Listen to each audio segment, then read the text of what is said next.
Hi everyone, welcome back to another episode of Providence Money Wisdom Podcast. I'm Sudhan, Associate Advisor at Provident, and I'll be your host for today's episode. Joining me today is Christopher Tan, Founder and CEO of Provident. Hi Chris. Hi Sudhan, good to be back. Yeah, great to have you here with us today. Today we'll be discussing your Business Times article, How to Thrive in a Messy World, which is right here. And if you haven't read the article yet, you can check it out in the link in the description below. So Chris, to start us off, what actually inspired you to write this article? Like, was there a moment or observation that you saw that triggered it? I think for me, it was more like, it's the beginning of the year, right? So I was thinking about what to write to in a way encourage the readers. And I think just before I wrote the article, there were all these, in a way, discussions happening at the World Economic Forum. And I heard the Canadian Prime Minister spoke on how we should react and how we should respond to the world that's increasingly becoming fragmented. And obviously he was referring to the United States becoming more and more influential, or rather the US, today they are taking a very hard stance towards the rest of the world. And that in a way made me think about how messy a world we lived in, right? And I started recounting back the last 6 years, all the things that have been happening, and it really go way back during the COVID days. I don't know whether you remember what happened before COVID-19. That was specifically the year 2020. And I can't remember much of what happened before 2020 because I think before 2020, the world was relatively peaceful. But then ever since 2020, ever since COVID-19, one after another things happen, right? We have the Ukraine-Russia war, and then of course we have the Middle East crisis, and then we have all these tariffs, and then we have whatever that's happening now between Europe and US, between Canada and US, and between Japan and China. And I was thinking like, wow, this is really a messy world. And then as an investor, how do we cope with this? I'm not sure whether investors are worried about, how the markets would be this year, given all the fights and all that. So I thought what I can write to encourage the people. And honestly, the only thing I can think about is sufficiency. And I know that I've been talking about this again and again and again and again. And, just before we recorded this, I was telling you that I do not know whether listeners and readers, they will get bored listening to me say the same thing. But I really felt that sufficiency is even more important today because I've experienced it before. Prior to 2010, or rather prior to 2008, before the GFC, my life is quite different, right? I stay in a private property. My cash flow was quite tight because I was not earning a lot of money back then. Provident only started like 5 to 6 years, or rather we launched the business for only about 5 to 6 years. And at that time when the GFC broke, I was really stressed.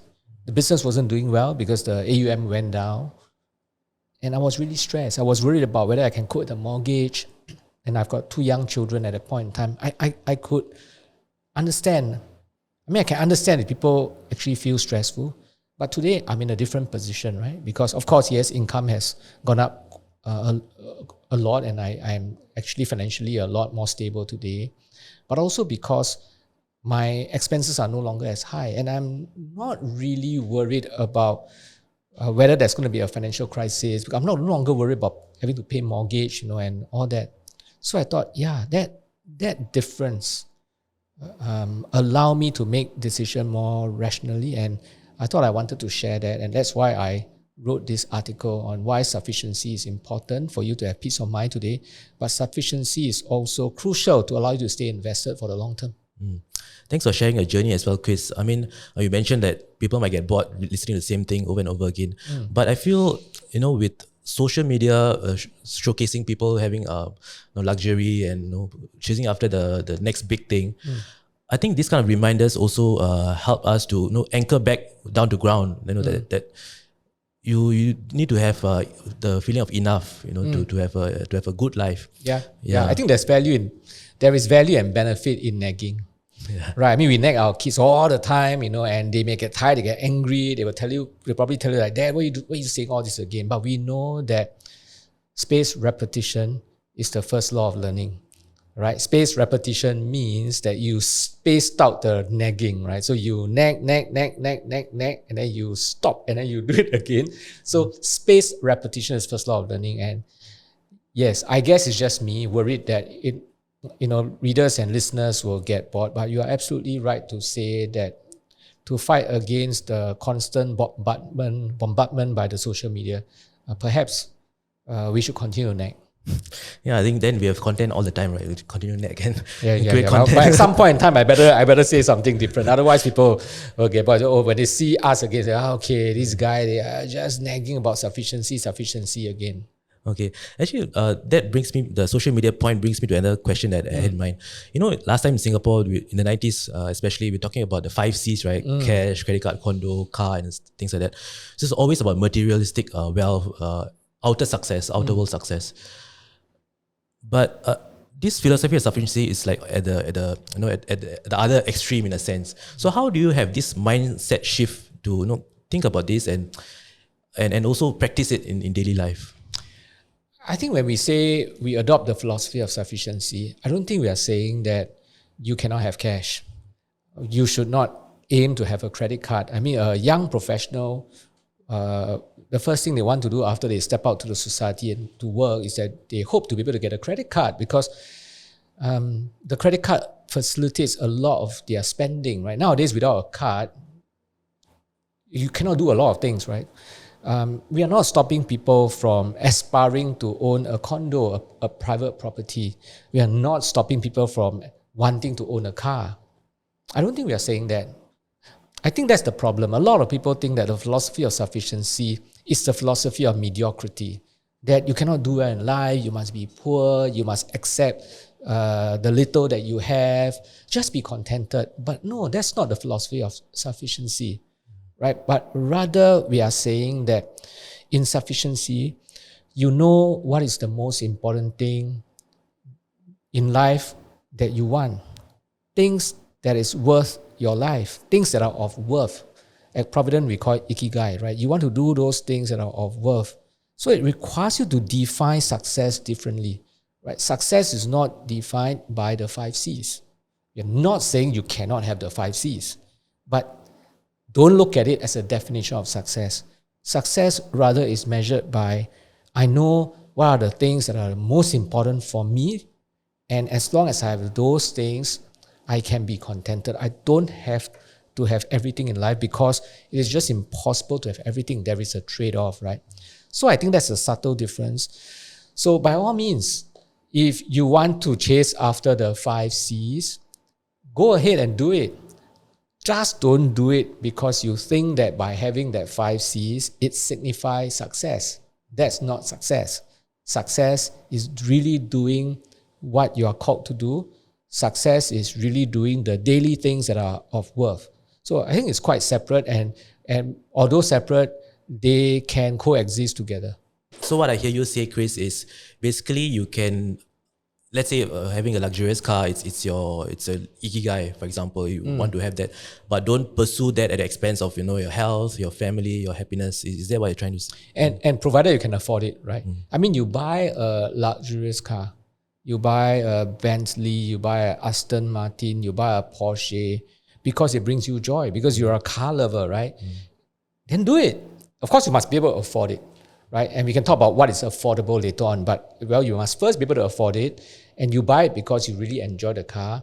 You don't do it because you think that by owning that something, it signifies success. Your identity cannot be determined, or rather the car should not determine your identity.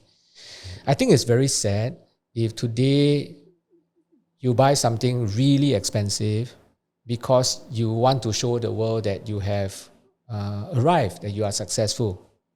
I think that would be very sad, because success is more than the material possessions that you own. Exactly, Chris. I mean, these kind of material possessions can be taken away anytime. I mean, it won't be permanent in the sense, right? I mean, anything can happen any moment. Yeah. So having our self-worth tagged to something external, I think it's very transient as well. And I know it's tough because that's how the world judges us, right? I always say the world judges us based on what we have or don't have. And because the world influence us that way, we tend to want to own these things to show success. Of course, we all know, theoretically, we all know that no, these material possessions doesn't mean that we are successful. What is in us will determine whether we are successful. How we impact people will determine whether we are successful. Whether we have done all those things that are of worth will determine us to be successful. But sometimes the world don't see those things because they are inside of us, and we want to showcase to the world that, look, I have all these things. Right? So yes, I understand. I understand that it is very difficult. And that is why the first step for you is to sit down and really ask yourself, what is it for you that defines success, or how would you define success for yourself? That's the very first step. Now, even after you have done that, it doesn't mean that it's going to be an easy journey, because from time to time, you're going to be bombarded by friends, bombarded by social media. That's another journey altogether. But if we don't even know what is our own definition of success, then I think the journey will be even harder, because we don't even know what we want, right? So that's the first step. After you know what we want, then when you walk out and then you feel you get all the bombardment and all that, yes, then we try and cope with that. Yeah, that's so profound, Chris. I mean, knowing your why is so important, but can be people don't really pay attention to. It's just like driving, right? You want to get to a destination, you need to know where you are going. I mean, suddenly you can have people stopping you and to sell you things, for example, in the overseas areas, right? But as long as you know you are going to that destination, you can carry out all these distractions and continue your journey. Yeah. So I might also answer that question. I mean, I don't know whether you have prepared that question for me, but listeners may be thinking of this and say, okay, Chris, I'm going to sit down, I'm going to define my success. Okay, I know already, but I'm going to go out there and like you said, I'm going to be influenced by the world, I'm going to be influenced by the social media. How do I cope with it? That's not easy. There are many ways, but I'll say one of the most important things that you can do is to find a community, find a group of friends that share the same value to encourage each other. Because we all need the encouragement, right? So if you mix with the wrong friends, that's it. If you mix a group of friends that say, Sudhan, come on, you have arrived. What you save the money for, You should just go and buy a very expensive car, enjoy life, show your success, right? Or your friend may say, hey, you go and buy that watch. Come on, you can easily afford that watch. Just go and buy it, right? And if you mix around with your friends like that, then yes, you're going to be influenced and you want to wear that watch or drive the very expensive car. But if you mix around with the right people, you find the correct community that encourages you. And when you are tempted, you go back to that group of friends and say, hey guys, I need help. Okay, please hold me accountable. I feel so tempted to drive the expensive car. I actually don't really need it, but I feel like I want to buy it, right? And then that right group of friends, the community that you have will tell you, come on, Sudhan, that's not you. And then at least you will be tutored to walk back the correct path. So I'll say the next step, after you have defined what you think, define your success, and it is a hard road, find friends, find people with common values to journey with you and to encourage you. Yeah. I mean, end of the day, the environment is very important. It is very important. Whatever you hear, see, and things shape a lot of the things that we do as well. Yeah, so in your article, you also mentioned about spending below your means. How does that differ from spending within your means? Well, it's interesting because I was preparing for a Chinese interview with FM958, and I needed to translate spending within and spending below. And in Chinese, they are the same words. Okay. There is no difference between spending within and spending below. And I was quite surprised because usually the Chinese language is more precise. But this time round, whether it's spending within or spending below, they use the same 4 words to explain it. So the difference is really this. Spending below and spending within. I'll start with spending within first. So spending within your means is when you earn $1 and you spend $1. That's spending within. right? You didn't borrow money. You are not in negative cash flow. You earn $1 and you spend $1.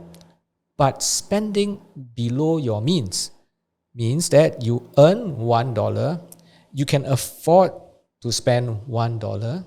You can even afford to spend 80 cents, but you choose intentionally. You purpose in your heart that you are not going to spend 80 cents. You are not going to spend $1.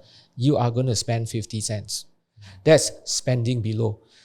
If I translate it into, or if I use actual objects, things, then you'll be like, you know that you can actually stay in an executive condo, but you choose to stay in a 4-room HDB flat because you don't need to stay in an executive condo. All you need is really a 4-room flat. You choose to stay in a 4-room flat. You can afford buying a Rolex watch or a Cartier, but you choose to buy a Casio and not a Cartier, right? You can afford it. You can afford to drive a car, but you choose to take public transport. So that's spending below.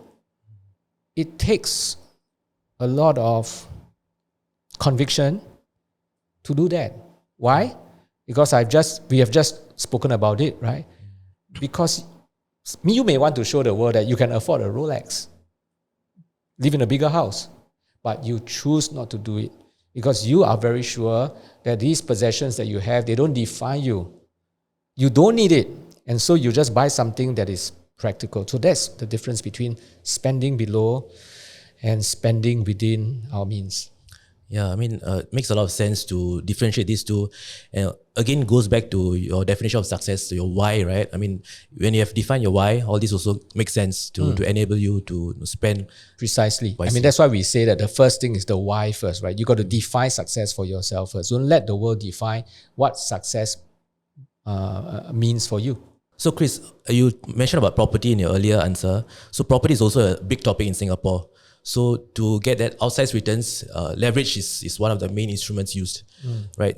It can be double-edged sword. You can both make money using leverage, but also it can cripple people's finances if things go south in terms of interest rates. Interest rates went up in 2022 and people suffered. Yeah. So given the limited space that you had in the article, is there anything else you want to add on property investing or on leverage in that sense? Yeah, I mean, you're absolutely right to say that a lot of the returns from investing in property comes from leverage, right? I mean, the good old days whereby we can buy a property at a very low price and then subsequently selling it at a very high price, I think those days are gone. Today, property prices are so expensive, right? And from our own study, we have shown that the returns that we get, the good returns that one can get from investing in property really comes from borrowing. But the problem is this. Because the property prices are so expensive, if you are going to use property as your main vehicle for investing, for most people, you are really putting all your eggs in one basket. Because after you have invested in property, you may not have enough funds now to invest in other things. So that particular investment asset class, in this case real estate, cannot fail you. If it fails you, your plan fails. First problem.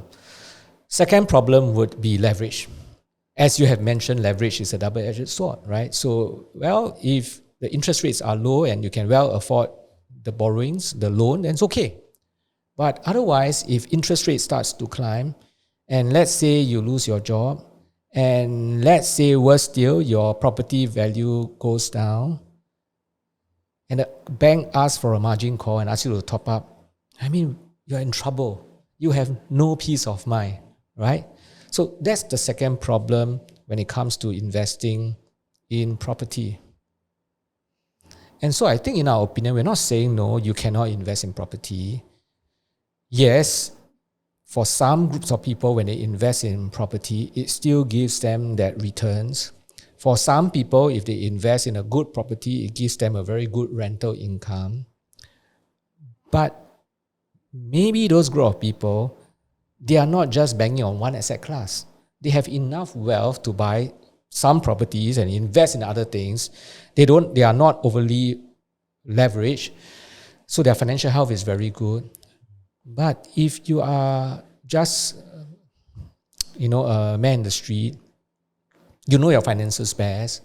If buying a property is rather buying a property means that you are just really putting eggs into one basket and the loans is going to stretch you so much, then maybe that is not a very good investment.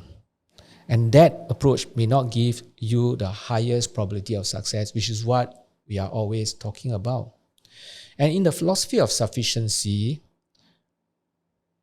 the starting point is to distill down. You take away the distractions of the world, you take away all the noises, and you distill down to the most important thing that you must achieve in your life. We call those things ikigai goals, right? And because they are non-negotiable, they are the most important things, they are ikigai goals, the approach to achieving these things must be one that gives you the highest probability of success. And that's why we don't use property, or rather we don't think that property should be something that everybody should invest in, because for many people, it doesn't give them the highest probability of success. So that's the way we look at things. But for our very wealthy clients, and we have very wealthy clients here at Provident, and they invest in property, and we are not going to tell them that, no, property is not in for it, because they have the ability to do it. They are broadly diversified. They are not just investing in this asset class. And Sudhan, you're an associate advisor. You join those meetings. We do consider their properties as part of the plan. And for them, it makes sense. But maybe it's not for everyone. Have you been overwhelmed by market uncertainty in a landscape crowded with misinformation? Our new ebook, A More Reliable Way to Get Enough Investment Returns, is here to help. Each chapter is carefully curated to help you overcome confusion and empower you with knowledge that prioritizes reliable returns, guiding you towards a fulfilling investment experience. Check out the link in the show notes to download a complimentary copy of the full ebook today. Thank you, and let's get back to the episode. Yes, Chris. I think it's also very timely advice now because interest rates are actually falling compared to previous years. And just interesting fact, just this morning I went for a property planning, financial planning seminar done by another organization, and in fact they mentioned that interest rate now, 2-year fixed loans are at 1.35%. Very low. Back to like during a COVID time. Yeah, so it's very, very enticing to to buy property now and things like that. But again, I think this advice is very timely to always go back to your why and always think about does it really give you the ikigai to buy another property, to invest in one more? Yeah. Since you talk about this, maybe I just add on one more thing, which is something that I discussed with the advisory team just last week or the week before, if you remember. And I asked the team, what is the most overrated advice given to people in the 30s, right? Because I don't know. I'm not in the 30s. I'm 20 years ahead. And I do not know what younger people are talking about today. And so you guys told me that the most overrated advice given to the young people is that own a private property as early as you can. Since you are young and you got a 30 years runway to borrow the money, go borrow, and interest is at all-time low right now. Go and borrow as much as you can. Just go and own a private property. Now, when I heard that, I'm like, oh my gosh. I'm quite concerned about that. Yeah, like you exactly said, the interest rates are at all-time low right now, back to the COVID days or back to before even the COVID days. And my fear is that the younger people all rush in there and they go and buy all the properties and they take up huge amount of loan. Well, what if the interest rate starts to climb? Yeah. What if you lose your job? What if you are faced with a crisis? Can you imagine the stress you will go through? Do you want that? And after you have done that and borrowed the money, think about the life you will live. Do you still have the same quality of life? Do you want to, before you walk into a restaurant and eat, you start counting and say, no, I can't do this. And you probably can go to a restaurant twice a year.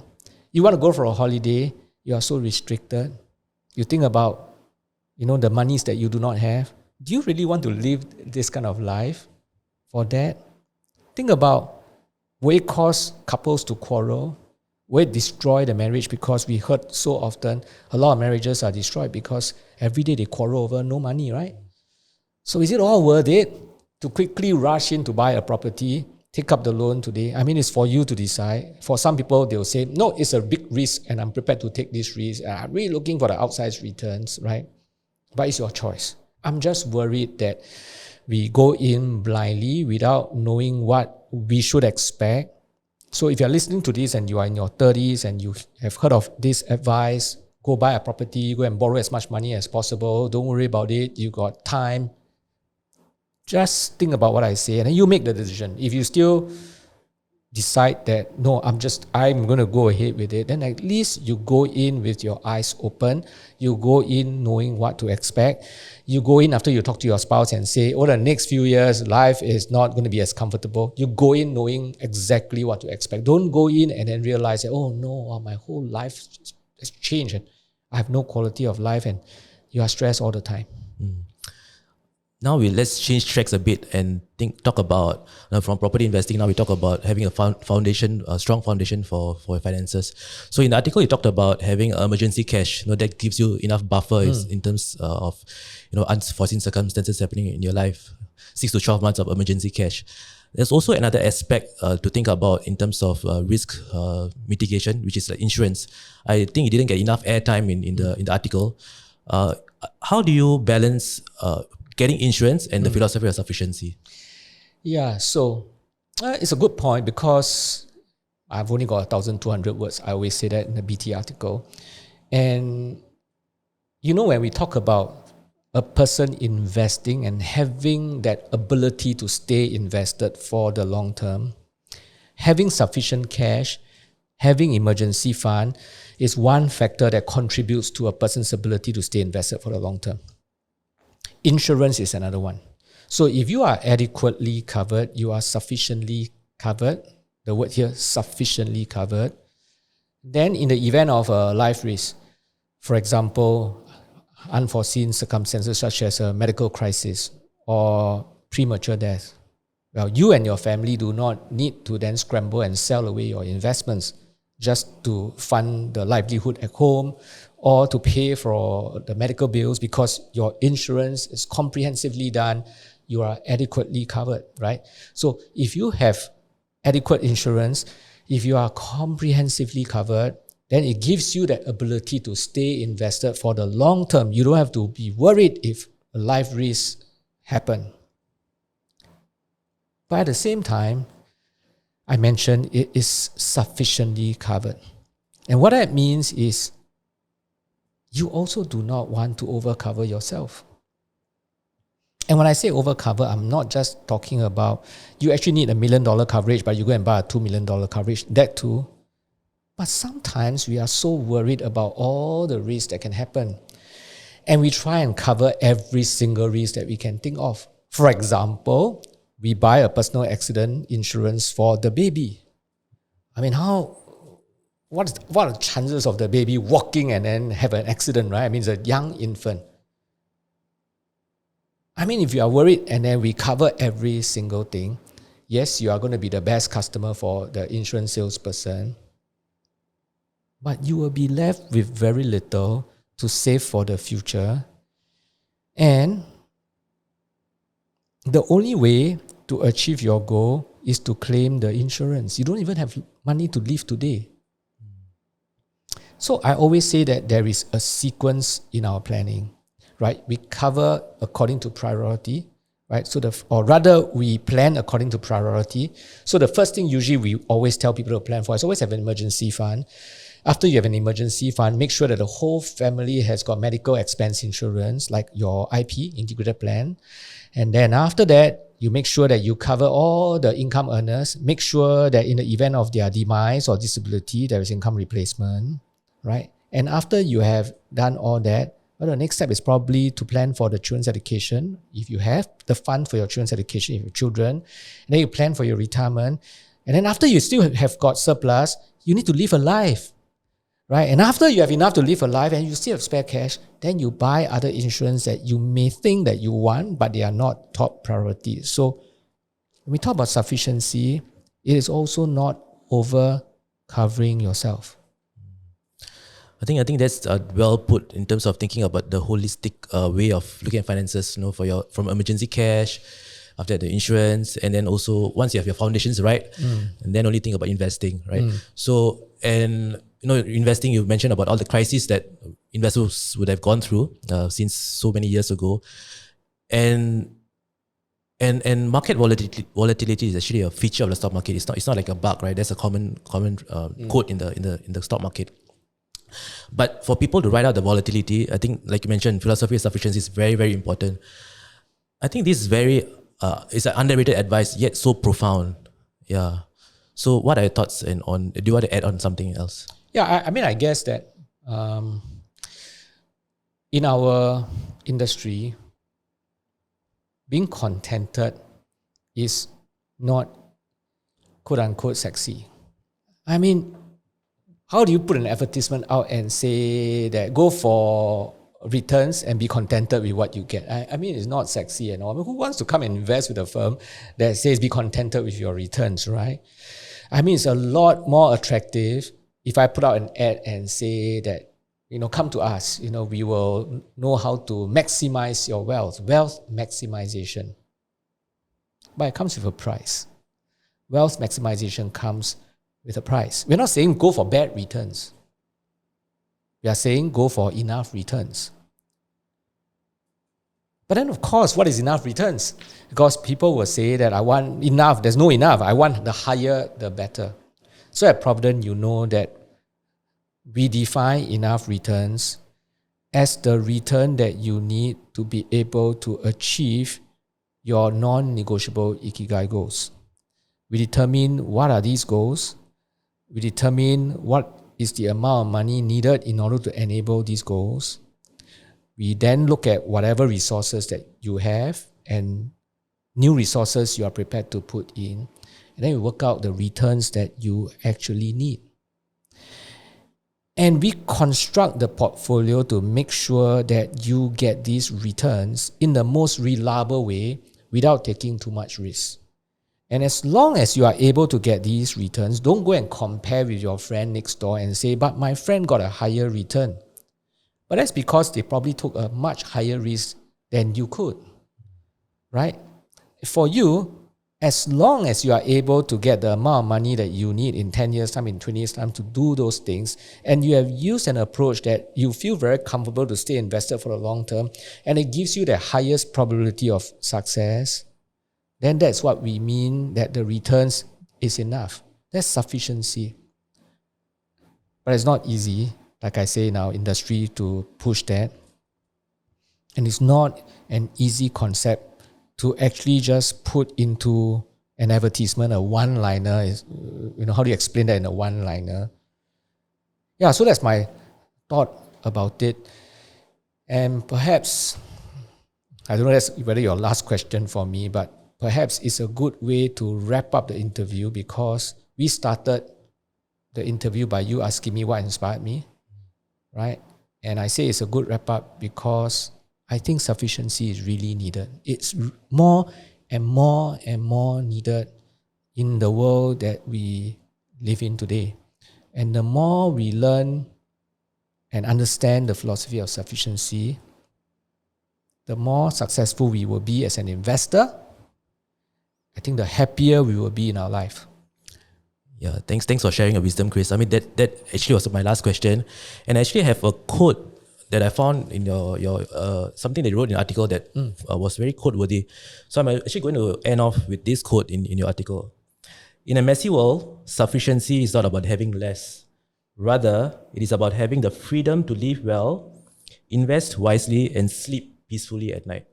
This sleep peacefully at night is so underrated, but so important, Chris. Yeah, thanks. Yeah. Thanks, Sudhan, for sharing that. Thank you, Chris, for sharing your wisdom with us today. It was always a pleasure to have you with us. Thank you, Sudhan. And that brings us to the end of today's episode. I hope you enjoyed our discussion on the article titled How to Thrive in a Messy World. Again, if you haven't read the article, you can check it out in the link in the description below. As always, thank you for listening, and I'll see you in the next episode. All analysis, views, or opinions from interviews, recommendations, and other information broadcasted, podcasted, or published herein are provided for general information purposes only. Information expressed does not take into account any specific situation, particular needs, or objectives, and should not be construed as specific advice or recommendation. Information has been obtained from sources that are deemed to be reliable, but their accuracy and completeness cannot be guaranteed. Always consult with a qualified investment, legal, or tax professional before taking any action. Provident Limited does not accept any liability for any loss whatsoever arising from any use of the information broadcasted, podcasted, or published herein. All content and information contained herein may not be copied or reproduced in whole or in part by any means without prior written consent of Provident Limited.